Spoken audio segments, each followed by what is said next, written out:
Hi, I'm excited to announce my second Fireside Conversation with Markus Somm. Again, we are focused on the history of Switzerland, this time with our eyes on the 19th century. In our last conversation, we discussed why Switzerland is a special case, how the Swiss evolved from notorious mercenaries to international entrepreneurs, and why Swiss neutrality was originally not a moral consideration at all, but a question of internal policy and peace.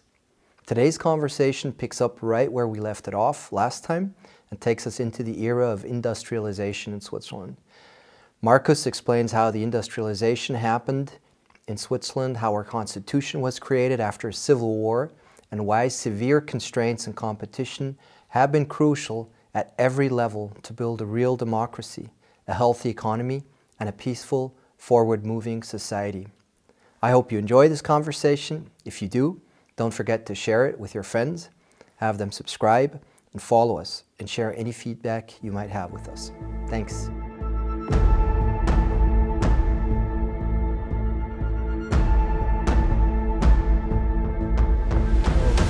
Markus, welcome back. Great to have you here again. Nice to be here. It's an honor, and I know how much you're up to these days and what pressure you're under. So I really appreciate your time and absolutely look forward to this discussion. Thanks for having me. Last time what we talked about was a bit, Switzerland as a unique success story, and we touched on mercenaries. We talked about the the early days of industrialization. We also talked about some of your books.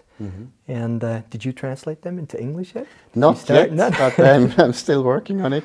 First, we're going to do a French translation, which makes sense in Switzerland anyway, because many people in the western part of Switzerland have no idea, actually, of our books here about our history.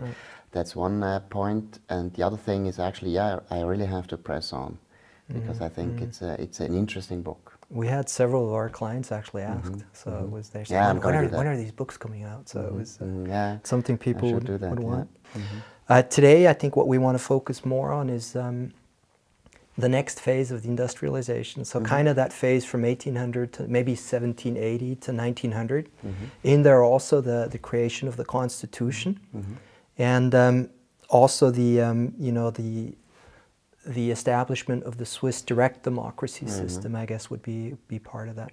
What I'd like to do is kind of have it, discuss it maybe in three parts. The first part before Constitution in 1848, with the Sonderbundskrieg and so on. Then the second part, maybe 1848 into the early 1900s.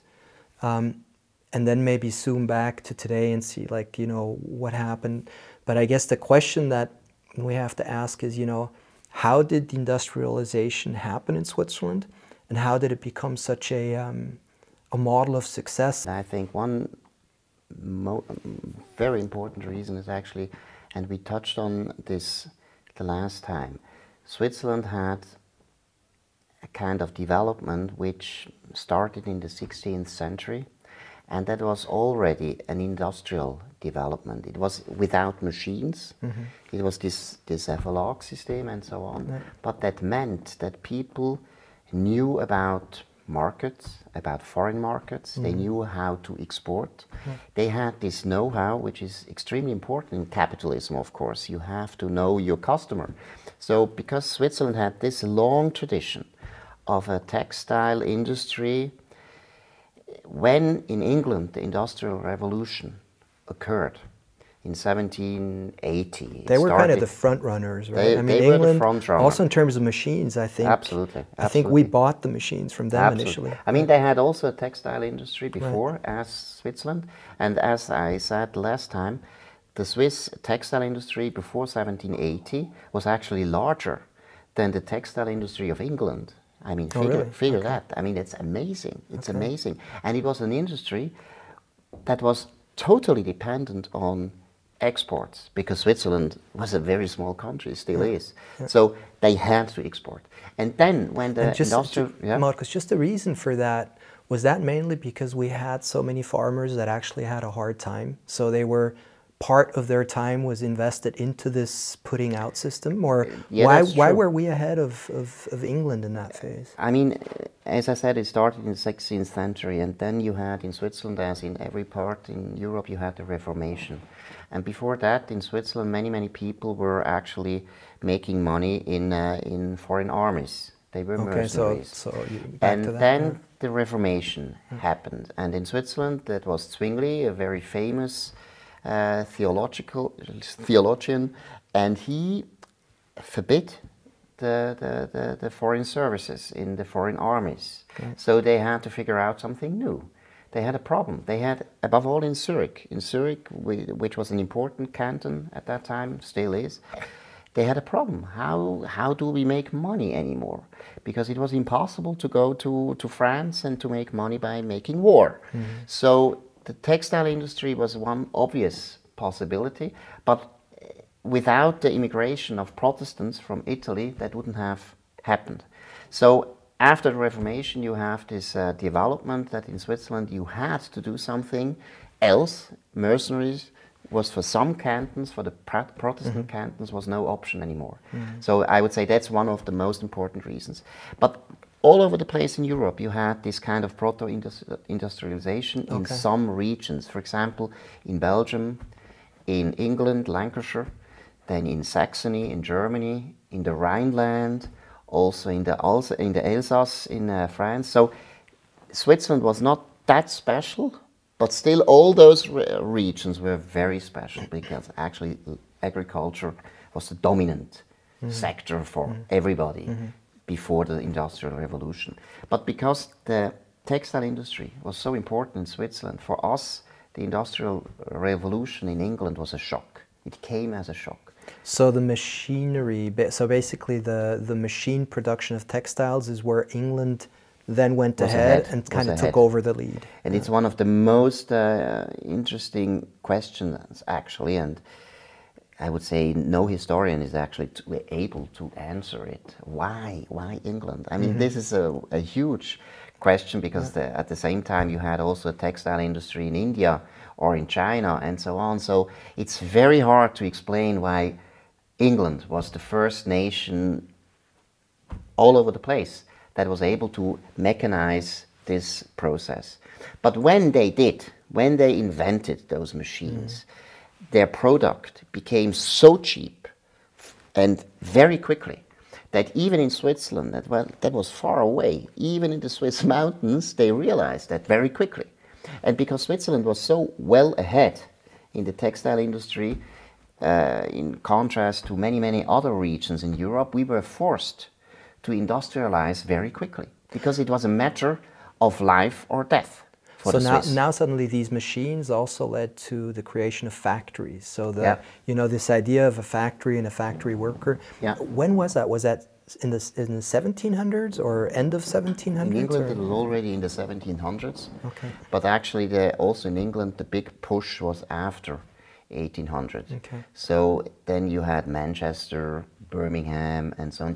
Those were the new centers of textile industries, and there you had modern factories and so on. And then you had everything which is so typical for the modern capitalism. You had a large workforce, you had centralized production, you had many machines, then you had the steam engine. Everything we know about the Industrial Revolution has to do actually with the experience of the English. And I'm saying that because that's also a little bit the problem, because in Switzerland it was different. We didn't have such large factories, for example, like in England.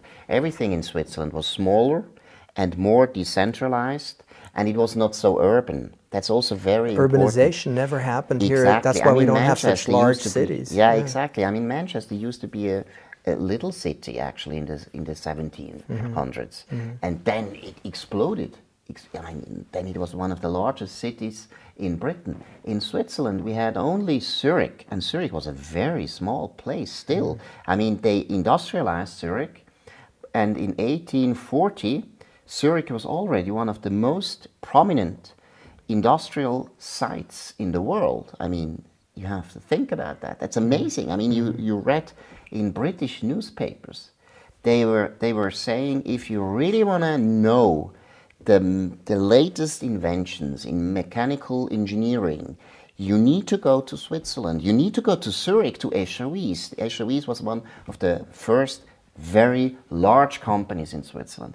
But large company, I mean, in comparison to an English company, it was small, but very efficient, and they were very tough competitors for the English from a very early stage on. Escher, I mean, they were in textile as well, but then they started producing the machines themselves. So exactly. That was around the beginnings of the 1800s as well. Yeah, exactly. Escher is a very old family in Zurich. It's a very famous family. It's one of the most powerful families in old Zurich. Caspar Escher was actually, when he was young, he was really, I mean, his family was devastated because this guy, he wouldn't learn, he wouldn't study, he was just somebody who just enjoyed living. And then he wanted to become an artist first, of course. And then because he came from a very rich house, he thought, yeah, okay, I'm going to Rome. And then he lived there as an artist. And he was not very successful. And then he had the idea, I'm going to be an architect. So he studied architecture in Rome, and obviously he was not so busy actually, so he had a very good life. And then he had to come back to Zurich because his father was a little bit upset and thought, hey, this guy, he really should now work, maybe in our company. But Caspar was not so really interested. So he tried to make a name as an architect, but he was really unlucky because at that time Napoleon came and invaded Switzerland, and that was such a bad time anyway for everybody, so nobody wanted to buy or build a house. So Caspar Escher, the young architect, he was without a job actually, and so he had to think about something new. And then he had this idea, because he was also somebody who read a lot of stuff, but he also made some visits to Germany, for example, and so on. Then he knew about these new machines coming from England. And then he thought, hey, maybe I could do something else, something similar. And that was actually the reason why he invented, or he founded, this company. And he started in textile industry, as I said, and then he realized, hey, why don't we build the machines by ourselves? And then they were very successful, and then they were actually very large as far as the products are concerned. I mean, they built like steam engines, not steam engines, but pumps, or ships and everything. And I mean, you have to think about that. I mean, Escher became one of the largest shipbuilders in Europe. What is also interesting, he was also an industrial spy, of course. He went to Saxony in Germany. Saxony was also very developed. It was also one of the regions in Germany that was similar to Switzerland, very, very developed in contrast to all the other regions. So you had also quite a developed mechanical engineering industry. And then he went to Saxony, and then he sneaked around the factories, and he was so the Swiss were the Chinese of the absolutely. I mean, that was very, very common century. at that time. Anyway, not only the Swiss to defend the Swiss, everybody, and the English. That's the funny thing. The English knew about that, and it was really, there was a law against giving away the knowledge. Actually, that's also one of the reasons why Switzerland was so successful in the beginning. They never adopted those laws, and I think our patent law was established in 1880, well after the industrialization. I mean, and that's true not only for the mechanical engineering industry, but it's also true for example, the chemical industry. One reason why the French, many of the very famous companies that were established in Basel were actually established by French people, because the French in the Alsace, they had nice companies, and then they had a new patent law, and they thought, oh, that's really bad, so let's go to Basel. There is no such law, and so that was a big advantage for the Swiss. Interesting. So going back, just if I understand correctly, you know, Napoleon. You mentioned Napoleon before, and Napoleon was both a curse and a blessing, right? Because did Napoleon also do the continental Sperre? Yeah, what is that in English? You know, he kind of, it was a blockade of the... Yeah, it was a blockade. It was a blockade That against helped England. us, right? Because then England was kind of cut off from the European... That's a good question. There are some historians who claim that this was the important factor that actually enabled those Swiss entrepreneurs to build those companies. But actually it was such a short time. How long was it? I mean, it was like 5 years, and that's actually too short. Yeah, that's not enough to make a difference. So it's not really true. In a way, it's a fancy theory. Yeah. It looks great, but in a way, it's not so true. Because you can also show that after the ending of this blockade, the Swiss didn't have a great deal of problems. I mean, they were very, very quick to adapt to this new British competition. And already, and I think that's very important, already in the 1830s, the English Parliament sent someone over to Switzerland to find out why are the Swiss so damn successful. Because they realized, many entrepreneurs in Britain realized that they were extremely superior. I mean, their produce was so cheaper, the quality was better, and so on. They had no problems with French companies or American companies or German companies. So the costs of production were better in Switzerland than in the UK at that point? Afterwards, already, yeah. Okay. But my point is actually, they were all over the place. They were very, very successful, the British.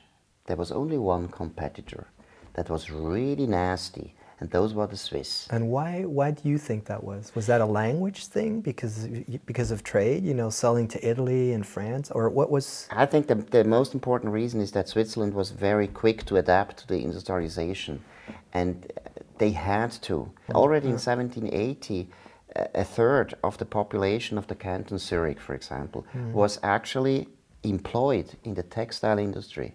And when the British had their industrial revolution, it was such a tragedy for the Swiss, because from the one day to the other, they realized, hey, our stuff is too expensive because it's handmade. It's extremely expensive. And the British, they had their stuff, their textiles were of better quality and cheaper.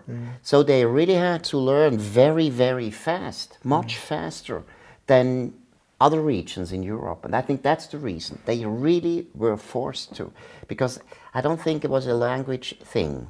I mean, at that time, French was the common language all over the place. It was born out of necessity, is what you're saying. Exactly. I think that's very important.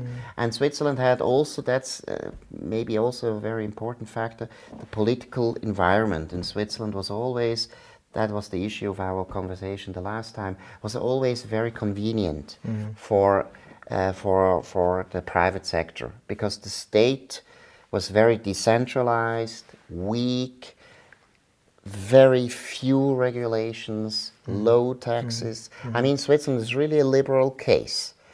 Absolutely. And already in 1830, we had this liberal revolution in many, many cantons in Switzerland, Zurich, Bern, Basel, and so on. So you had a liberal regime at that time. So maybe going to that level, I mean, so while the industrialization is going on, while machines are starting to be built in Switzerland, I think originally bought from England, but then we built them ourselves, very successfully caught up and were able to compete. There was this other thing going on, which was really the second creation of Switzerland, because I mean we have 1291 when there was the Rütlich War and the first three cantons came together, but then there was 1848, you know, the creation of our constitution, which then, you know, had several revisions. I think there are two success stories going on in the 19th century in Switzerland. First, we were talking about that, was the industrialization. That was an economic success story. And then at the same time we had this political success story. And why was it a success? Because Switzerland was actually the only country in Europe that was able to establish a liberal, federal, democratic state in 1848. So you had free speech, you had all those extremely important human rights were established and guaranteed in the Swiss Constitution of 1848. And we were actually the only country in Europe that was able to do that. And I mean, you only could compare us at that time with the US. And the US was also very democratic and very liberal, but apart from the small detail that the black population was enslaved. And in Switzerland we didn't have any slaves. So it is amazing how, if you think about also the voting rights, I mean, you had absolutely equal voting right in Switzerland for every male, I think, who was older than 20 years old. That was unique. You know, leading up to that constitution, to the creation of the constitution, there was even a war. Maybe you can tell a bit about that story, because that was a very difficult period. So next to the industrialization, there was a lot of poverty and also religious strife. And the big issue actually for this new federal state was actually, in a way, I would say it was about security. That's something people are not so aware of anymore. I mean, you had this experience of the Swiss, as many Europeans had at that time, of the Napoleonic epoch. And that was crazy. I mean, that was really bad. That was really bad. The French, they were waging war for 15 years, and they invaded every country and they occupied every country. So that was really a bad, a tragic experience also for the Swiss. I mean, if you think about the Swiss, I mean, it was only the second time that our country had been invaded. The first time was the Romans in 50, 80 before Christ. And then there was never an invasion anymore. And then in 1792, there was the French invasion. No, that's not true. 1798, there was the French invasion. I mean, it was ridiculous. The Swiss, they had no chance. They had no chance against this French army, because that was the best army of the world, of course, at that time. It was well organized. There was a lot of artillery and so on. They had not a chance. And which is ironic, because the same Swiss were actually soldiers in the French army before, in the royal French armies. The Swiss were extremely important. It was not about the military strength, but it was about organization. The Swiss were decentralized. The Bernese, they had to fight the French for themselves. Meanwhile, the people in Zurich thought, oh no, it's not our, it's not our problem. Business. If Napoleon is coming, it's not our business. So it was absolute chaos. And after this time, the Protestants, the liberals, the radicals, they were absolutely of the opinion, hey, we really have to rebuild this country, otherwise we will go under. Which is true. I mean, if you think about the history of the 19th century in Europe, you have many, many nation states coming up.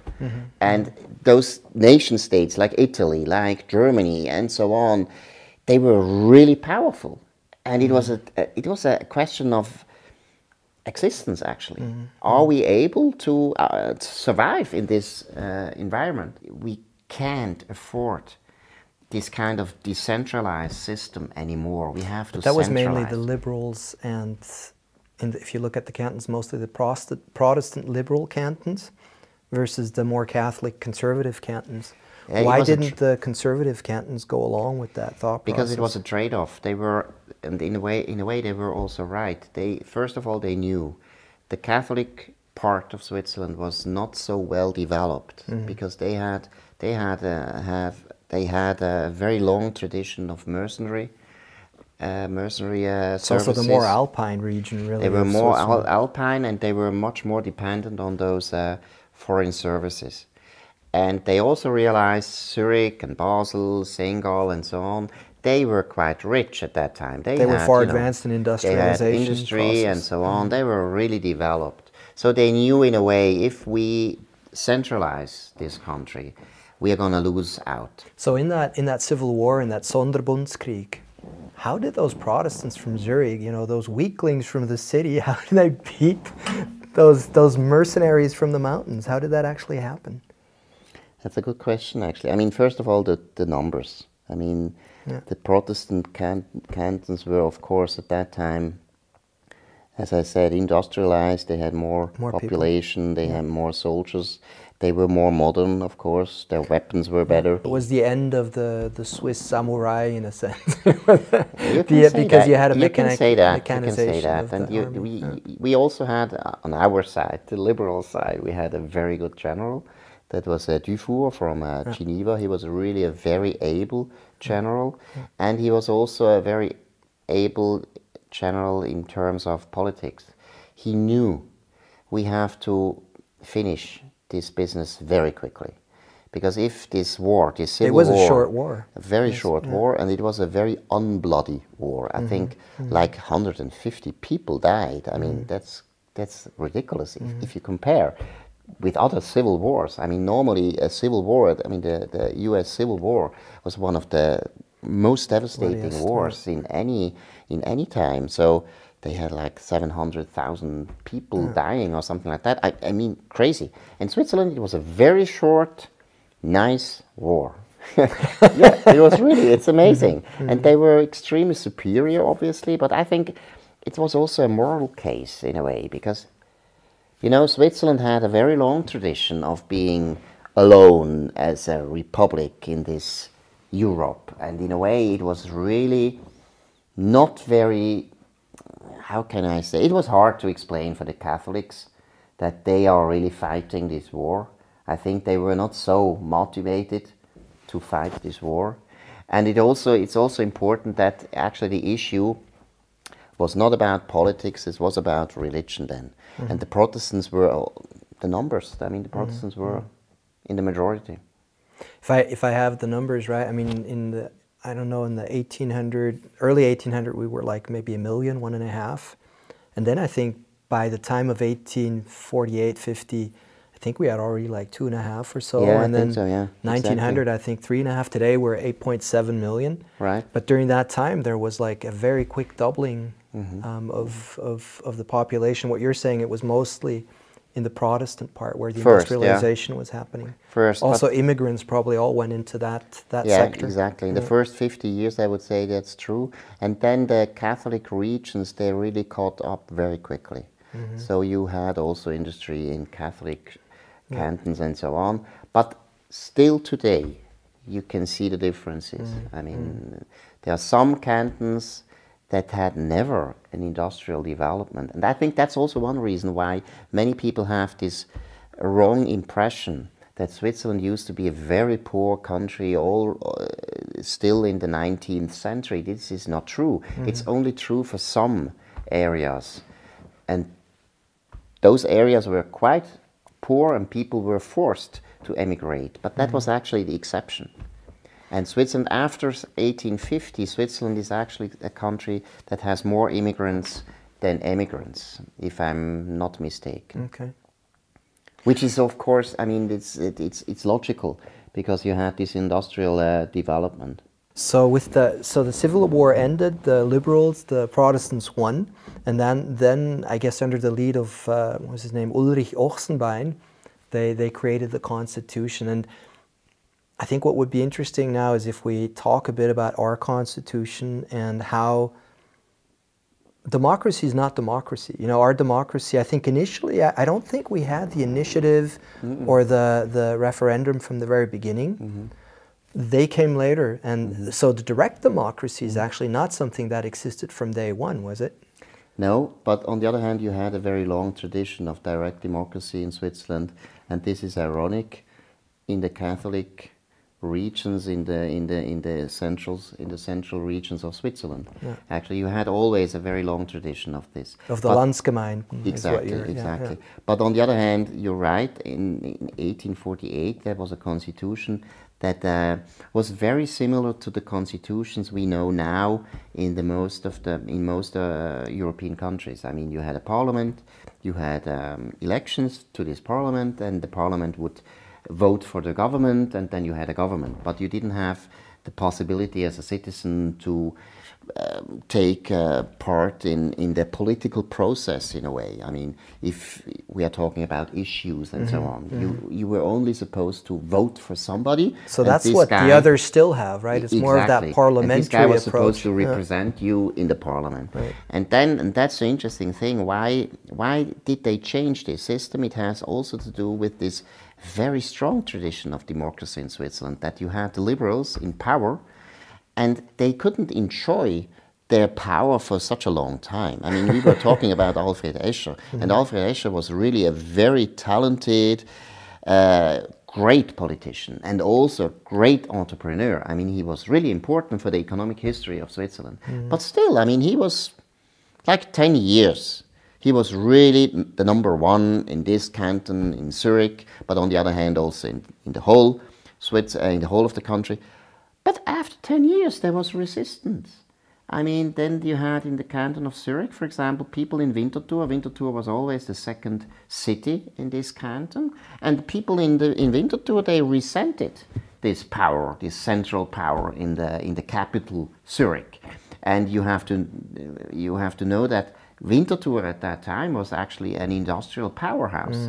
We were talking about the fact that the industrialization is much older. Yes, it is. Sulzer, very big, used to be a very big company. Nowadays, it's not so big anymore. Many bad managers have ruined this great company, but it used to be one of the most important companies in Switzerland. Sulzer was founded in 1832, if I'm right, in Winterthur.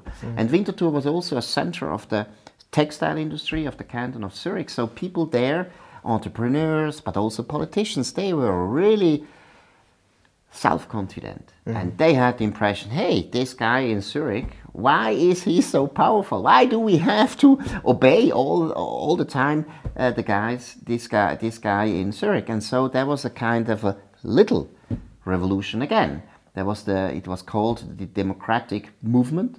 It was a new party. So that movement that changed the constitution, I guess in 1871 or so, actually started in Zurich, because actually the power now was in Bern. So yeah, but the power, you know, that's also something which is important.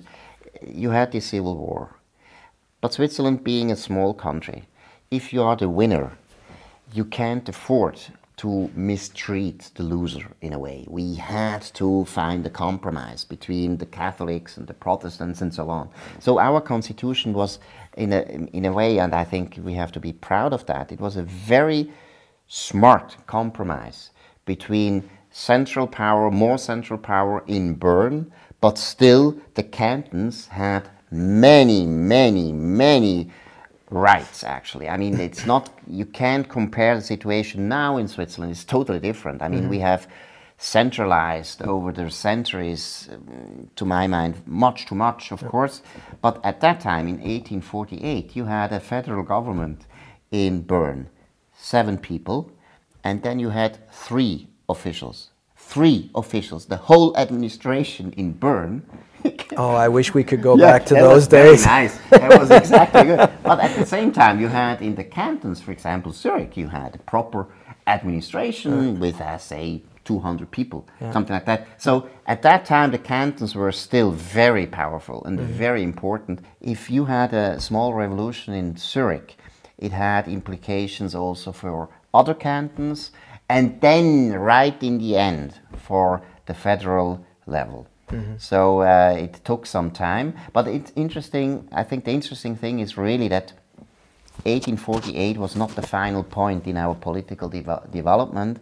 Much more important was 1874, when we introduced a referendum. Yeah, that was the first revision, I guess, of the Constitution. Exactly, yeah. Maybe just to explain, I mean, just so everyone understands, it's very, our democracy, the democratic system, in some ways is very similar to other European and the US system, in that we have a legislative, we have an executive, we have a judicial system. We have, you know, the situation where the different cantons are represented in Parliament and in the Senate, I guess, you Ständerat. So there you have representation of the canton and then by the people in the Parliament. So those things are all quite similar, but where Switzerland is different, maybe some of the differences is what you just mentioned before, the 7 councillors. So the fact that we kind of really curtail the power of our politicians and leaders more than other countries, I think is one big difference. Absolutely, and I think, as always, it's a long tradition. I mean, because the Confederation started as a kind of a alliance of different cantons, and right in the beginning, every canton was the same. I mean, you had in the old Confederation, you had 13 cantons, and then you had dependent areas, but those 13 cantons, you had Appenzell, that was a very small canton, of course, and you had Bern, and Bern was at that time very large also, because half of Switzerland actually was Bern, and they had the same vote in the Tagsatzung, which was at that time this kind of parliament they had. So what you were saying is actually a very long tradition in Switzerland, that nobody really can be the number one. But on the other hand, for example, you were talking about the Bundesrat. That is an invention of the French Revolution. I mean, and that's also so funny. It was a very progressive invention at that time in Paris, of course. In Paris, Napoleon came, and then it didn't come back at any time. But in Switzerland, we copied that, and then we still are here. We are, you know, it's this interesting mix of tradition and modernity, you know, which is so typical for Switzerland. So if you compare today, I mean, if you compare back then, but also today to other countries, there has been a huge development. Our state is growing, and, you know, the bureaucracy is growing, it's becoming too big. But relatively speaking, it's still a lot better than other countries. There's also the decentralized power of cantons when it comes to fiscal matters and so on. It's still quite large in Switzerland. Do you feel that is being, are we starting to look more and more like the others, or what are you observing in that context? I think you're right. I mean, we are becoming much more like the others. We are making the same mistakes everybody made some years ago. I think this is a little bit the fate of Switzerland nowadays, that we still have the advantage that we are slow, very slow. But we are making just every mistake as well. You know, we have also this trend to centralize everything. Internationalization is also a big issue in Switzerland. So many laws in Switzerland are not made in Bern. They are made in Brussels, they are made in New York with the UN. You have this, to my mind, really bad idea of soft law, where the UN is just giving some recommendations, and then it's a recommendation first, and then all of a sudden it's a law, and we have to obey. We have never taken a vote on this. So this is something which is also happening in Switzerland, and many, and I think this is also something which is depressing from time to time, that many advantages we are still having have only to do with our past. It's not our own conviction, the conviction of our generation, that we built those institutions, and many people have no idea why those institutions are so special. Or many people think, oh, if you think about, for example, federalism, which is such an important part of our success story, how often do you read in our newspapers, oh, Kantönligeist, which means this mean, parochial spirit of cantons and so on. You never read in our newspapers that that's great, that the canton of Zug can have own tax regime. Or, for example, if you think about the education was in Switzerland such an issue for the cantons, and it was totally decentralized. And we had a competition between the cantons.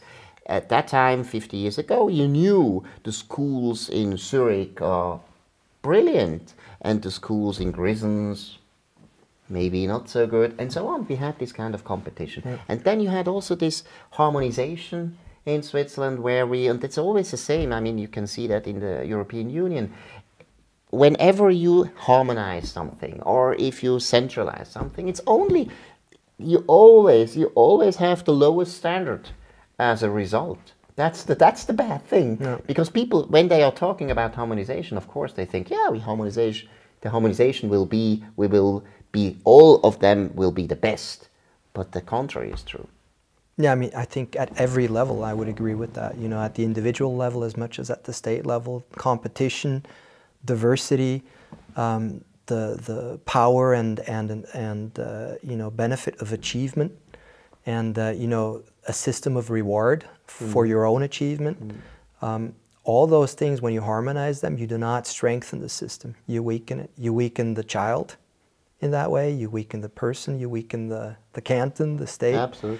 And that is something which, yeah, is a huge problem. Now, I mean, you know, if you take that to an extreme, as part of this globalization trend that we've been subject to, you know, towards hyper-globalization, until really the Ukraine war, and some people were already at the state of saying, you know, the nation state is no longer needed. I think we've kind of backtracked from that somewhat now. Totally. But in your view, I mean, are you concerned about the fact that, you know, with harmonization, with increasing integration in Europe, diversity and competition and nation-statism could be lost? No, I'm not concerned, because I think, as you're saying, I think we are experiencing a backlash. I think the nation state is back. I mean, you can see that in Ukraine, of course. I mean, this is a nation state where people are prepared to die for their country. This is something we couldn't think of 3 years ago in Europe, and now it's absolutely normal in a way. And if you think also about the geopolitical situation, you have again big power politics. I mean, you have China, you have Brazil, you have the US, you have India. So the nation state is extremely back. I mean, that's he never left anyway. It was always a kind of a intellectual fantasy, because I always used to ask people, hey, if you are having a problem in a foreign country, you have lost your money, you have lost your passport, or you need to go to the hospital and so on. What do?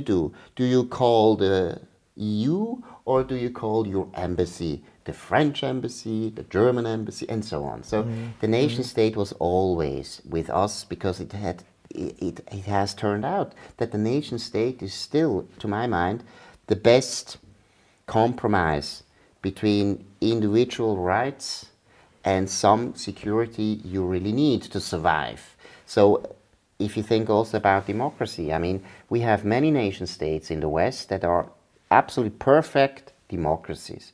We don't have democracy on the European level still. No. This is not the case. And no, so the German voter has no say into exactly. what you know, von der Leyen and co. up there in Brussels do. Exactly. That is not democratic. And that's also the reason why I'm really optimistic, because I think, I mean, not only in Switzerland, also in Germany, France, England, and so on, the nation state is coming back, and people feel, hey, we want to have back our rights. And first of all, political globalization. I'm talking about the political globalization, not the economic globalization. Political globalization doesn't work. It doesn't work. I mean, if you think about the migration crisis now in the south of Europe, I mean, it's obvious that the nation state is actually the only option to solve this problem. But still, I mean, if you think about Italy, Italy is not free to do whatever they like. In contrast, the Europeans in Brussels say, no, yeah, they can't do that, and we have Frontex and so on. But if you are honest, I mean, the only thing you can do about this kind of migration is you have to watch your borders. You have to control your borders, and this is something the European Union is not able to do. It's interesting. I mean, to me, it's really, if you watch what's going on politically, it's interesting that the same people that always talk about diversity all the time, you know, whatever they mean by that, are the same people that actually want to harmonize and centralize everything. They're against real diversity. They're against, you know, the nation state. They don't really appreciate or treasure or cherish the the value of cultural and traditional identity. It's other kinds of identities they're interested in. Exactly. And because of that, I think we have, you know, that's part of that centralization trend, is the fact that identity as a cultural identity is almost seen as something bad, or you know, it's something which you need to tear down, and that creates problems. In that sense, I think the recalibration or the transition towards a multipolar world, in a way, is a huge opportunity, because it's, in a way, it's too bad, because it's, you know, it's connected to war and tension. We're kind of back into a bit of a Cold War situation. But on the other hand, it's actually an opportunity for the West to rediscover its identity, or it's the strengths that actually brought it here. And hopefully other regions can then, you know, take that same path, because overall, if you look at the past 50 years, the world is really caught up. You know, it's a much more even playing field. We still have wealth gaps between the regions. But overall, the you know, developing countries and poor countries have caught up a lot. Yeah, yeah. And right now, I think the wealth gap in the West is what is driving a lot of our policies and these movements here. But if you zoom out, I'm quite optimistic, like you, that actually in the end, you know, the human race will once again succeed and progress. I think we might have a bit of a slump between, but I'm also quite optimistic in that regard.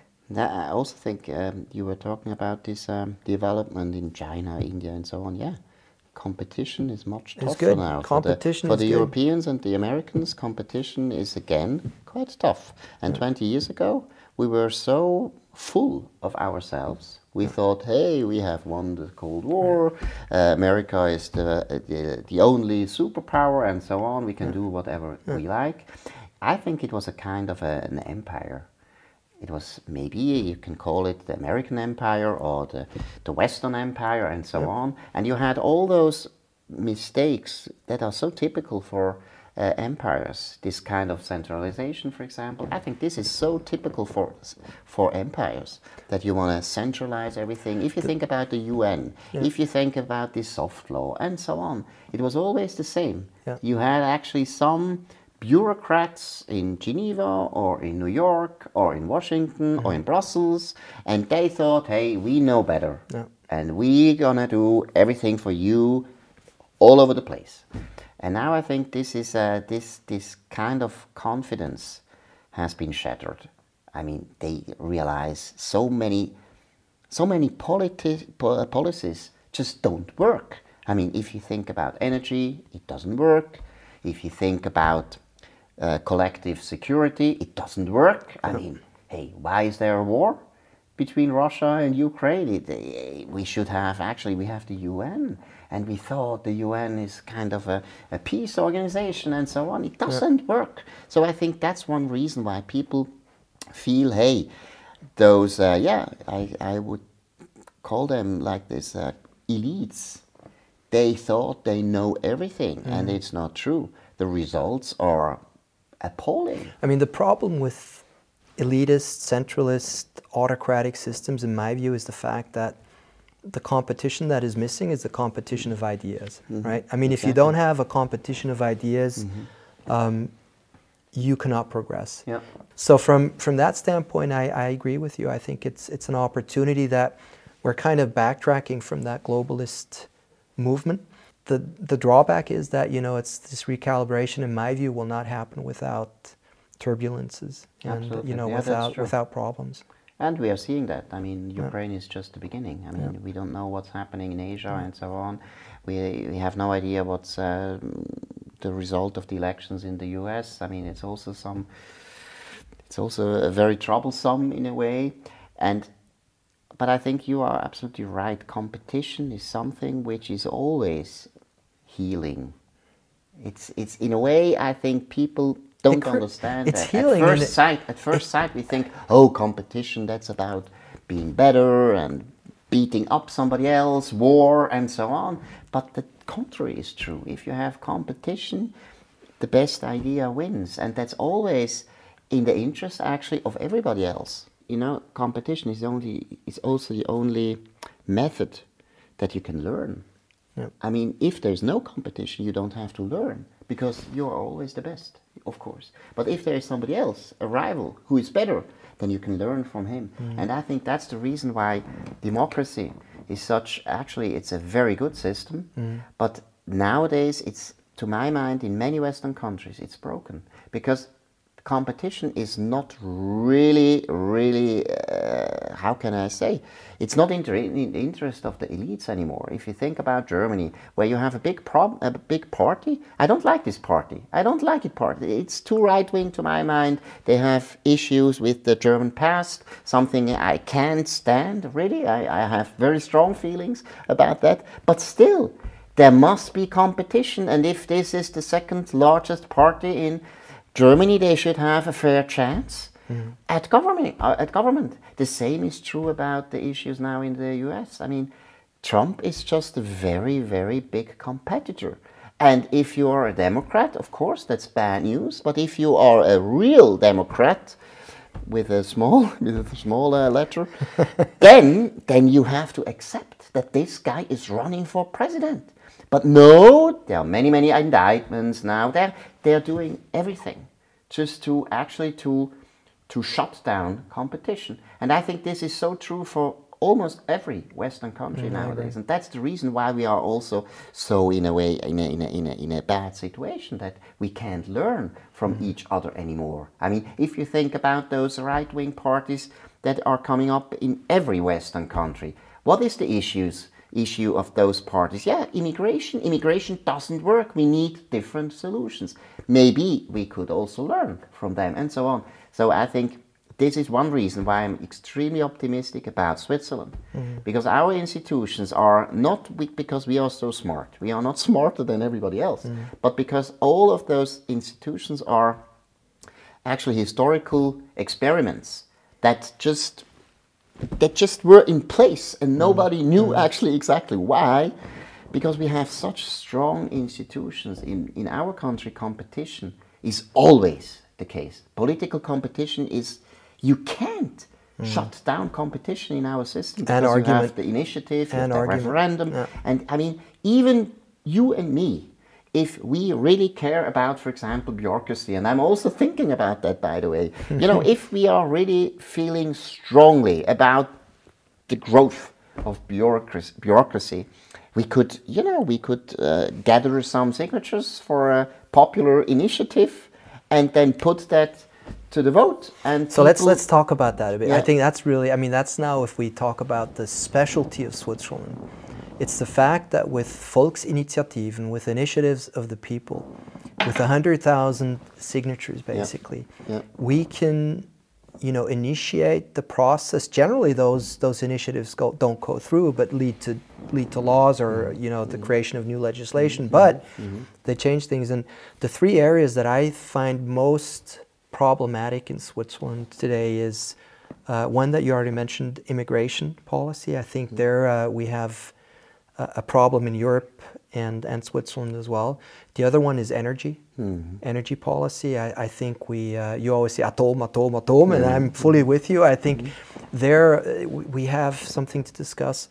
And the third area, I think, is the area that we touched on before, is bureaucracy, the growth of the state. You know, so basically, at this point, I think our Staatsquote, our public portion, is very low compared to other countries. But still, we're moving in a direction where the state is competing with the private sector.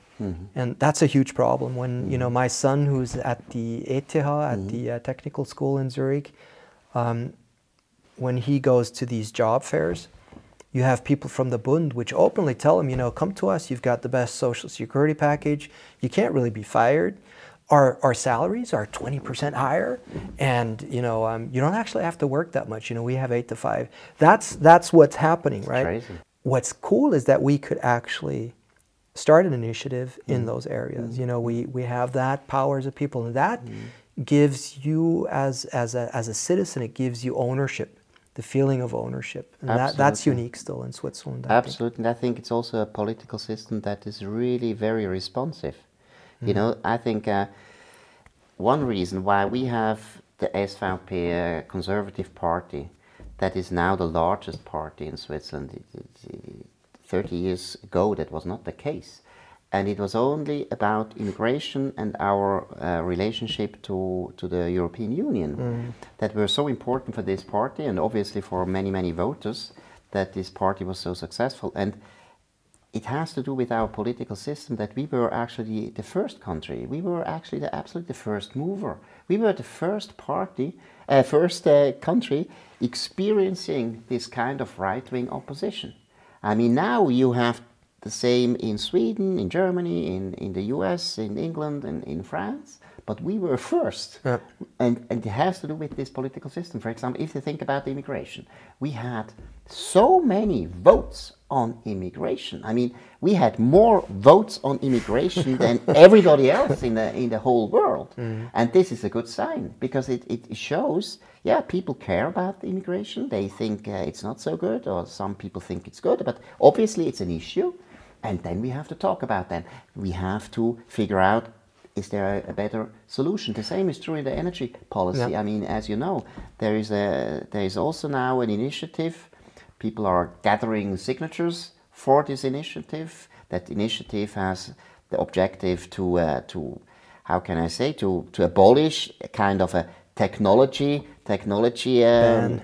It's a ban in a way. A ban in our it's not in the constitution, but it's in a law. It's in a law. Yeah. It's in a law, and we're gonna change that, because I think it's possible. If you think about Germany, one of the things that I find very important, and that makes it so difficult to do, though, is the fact that a big part of democracy, or a democratic system like Switzerland, also depends on the quality of education and information.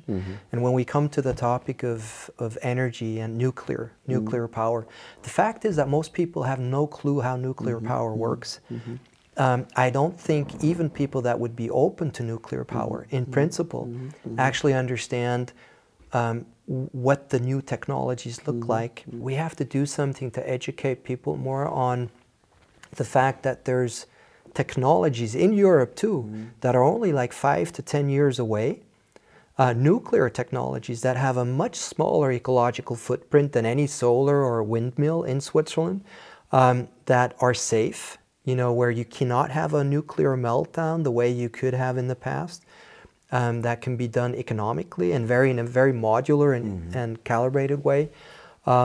What's really cool too is that there's a small group of companies that are working on technologies that would allow us to reuse those fuel rods that are already, you know, in endlagering, in the final, perfect, yeah. et cetera, et cetera. And those are things we have to talk about in more detail, because everyone's just talking about nuclear in a very high-level way. And the problem I see is that it's so hard to get that kind of information out there. I mean, we were talking about the lack of competition in the political area, and I think the same is true in the media. And of course, I mean, nuclear power, I don't know why, but obviously most of the journalists, they hate nuclear power. They think, oh, this is really bad, and so on. They have no idea about the technology, of course, but they just know you have to be against nuclear power. Without knowing what it is. Exactly, you know, and then they are not interested in those new technologies you were talking about. And I think it's, again, the thing is, we need more competition everywhere. We need more competition in the media, we need more competition in politics, because if we are looking for better results, we need competition. And the only competition we don't need, Markus, is the state competition. Yeah, exactly. You know, we should get rid of. That's not the state has to shrink again. You know, otherwise, currently the state is competing with the private sector. Yeah, but that's not. And that's a problem. It's not a fair competition. We have to pay for this competition. Exactly. No, this is really bad. I mean, their budgets are. It's easy to spend money when you're part of the state economy, right? Absolutely. And that's a problem. Absolutely. No, I think this is not the real competition we want to have. And I think you were right. I mean, that's interesting what you were saying about your son at the ETH. I mean, This is a huge problem. It's an affront. I mean, when I heard that, he told me about that, crazy. I was quite upset. I mean, they are hiring engineers, they are hiring doctors, they are hiring people we need. Yeah. With salaries we have to pay for. And then we talk about the scarcity of Fachkräftemangel. Yeah, it's crazy. if they all go to the government, and that's an issue. I think we need to get start moving towards the end, and I guess one question I have is with the Nebelspalter. What are your challenges and what's the progress? Are you starting to? I have the impression, when I talk to people, especially Bern Einfach, the podcast, it's being listened by a lot of people. That's true. And I think you're starting to have you're hearing more liberal voices due to that. What's your impression on that? Yeah, I think you're right, and I mean the numbers are obvious. We are really successful with this podcast, Bern Einfach. We have like 150,000 downloads in a month. That's a great number, even compared to our competitors. Then I'm writing every day, as you know, my memo. That is also very successful. So we have some products where we feel there is traction. There's now traction, and there we have to go there. And I think maybe we made a mistake with this brand, Nebelspalter, because for us, as Swiss, Nebelspalter is one of the oldest, everyone knows that brand, most from a respected brands in the media business, but it's a satirical brand. And I think I underestimated that a little bit. I had the impression, that's no problem, you can just switch in a way the DNA, and that's not true. So there is still some work to do, but on the other hand, I'm very optimistic now, because I really feel, those are the products where you have an impact, where people respond. And you're absolutely right. I mean, wherever I go, and I'm around a lot, I hear, that's so nice. And I really appreciate that. I think what is the reason for the success? I think it's unique, because you don't have so many liberal podcasts where people really are so opinionated as I am, or my good colleague Dominique Feusi. So that's one reason, and the other thing is podcast is just very convenient for many people. Yeah. It's fun too to watch, and I think it's helping you guys build the revenue from advertising too, which is huge, right? That's picked up a lot. So overall, I think Nebelspalter is on a good track. I think so too, and I think, as I said before, I really think this is our mission. I mean, you are part of this mission, because competition in the media is so important for our country, for other countries, and I think there's no other way to rebuild this kind of competition as we are doing. Because I mean, I also worked for big publishers and so on, but it's not possible anymore in those big publishing houses to make sure that there is a real pluralism of opinion, diversity of opinion. I mean, they are always talking about diversity, but the most important diversity is not really very, very popular in those publishing houses. What I really like what you've done lately is the fact that you've brought in people to have the discussion from the other side, from the leftist side, from the green side, from the Grünliberalen. I think that's huge as well, and it shows that it's not just liberals or conservatives listening to the podcast. I think it's being listened more. And I think you guys do a really good job to be a bit provocative, because I think that creates what is required for the competition of ideas and diversity. I think so too. And I also think that it's also in politics, it's very important that you call people by their name. I mean, you really have to make sure that somebody who is really responsible, as a federal councillor, as a Nationalrat, and anyone so on, who goes into politics, he has to face questions, and that we are talking about him or her. We are not talking about always abstract issues. No, we have to talk about persons. I think how do they vote? Important. What are they actually doing? It needs to be addressed. I agree. It's important, and also what is also important is that I think our audience really wants to know those persons. That's also the point. I think, I mean, as you know, the human nature is is very special in this respect. We really want to hear stories about people. And if you can tell a story, also in journalism, if you can tell a story from somebody who has achieved something or who has made a mistake and so on, the attention is guaranteed. Yeah. And so I think it's important that people feel politics is interesting. It's very important, but it's also interesting and it's entertaining. It can be entertaining. Maybe, you know, to come to the end, what else would you like to talk about here today? Like, what else the top of your mind? I think we've touched quite a bit. Or the way to put it is maybe, are there topics or issues regarding Switzerland that you would like Americans or English speakers to know about? Kind of telling them, hey, you know, this is something that is going on here, which maybe you can learn or be warned by. I think something which is very important to me personally is actually that there is a strange connection between the English-speaking world, Switzerland, and the Netherlands. And this is a tradition which I could now go on and try to explain why there is this strange connection. It has to do with Protestantism, it has to do with this tradition as a republic, that in a way we have different languages, but I think often culturally there's as far as mentality is concerned, we are closer to the Americans or the British than to the Germans, for example. Are you saying that because of, for example, the farmers' movement in the Netherlands? Or, for example. Yeah. And you know, I mean, we were talking about democracy. I think the Netherlands is also actually an old democracy, an old republic. Yeah. The same is true for... Very agricultural also. Same is true for America and so on. So I think there is a deep connection. And I think we have to exchange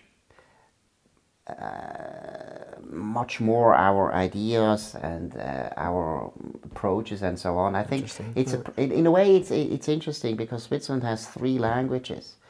We tend to have very close relationships. 4 languages. sorry. Yes. Yeah, but 3 languages are important because they have a close relationship to our most important neighbors. And because we have 3 languages, it seems to be enough. So people are not so, you know, fond of learning English or going to the US and so on. If you compare with the Scandinavian countries, for example, or the Netherlands, I think their connection to the US or to Britain is closer. And I think we really have to work on that.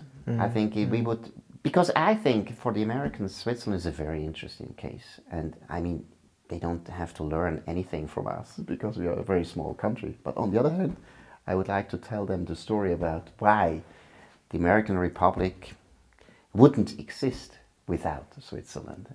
But that's a topic for a next conversation. Okay, well, with that one, I'll hold you to that one. That's a cliffhanger. I know for sure that a lot of my clients would like to hear about that.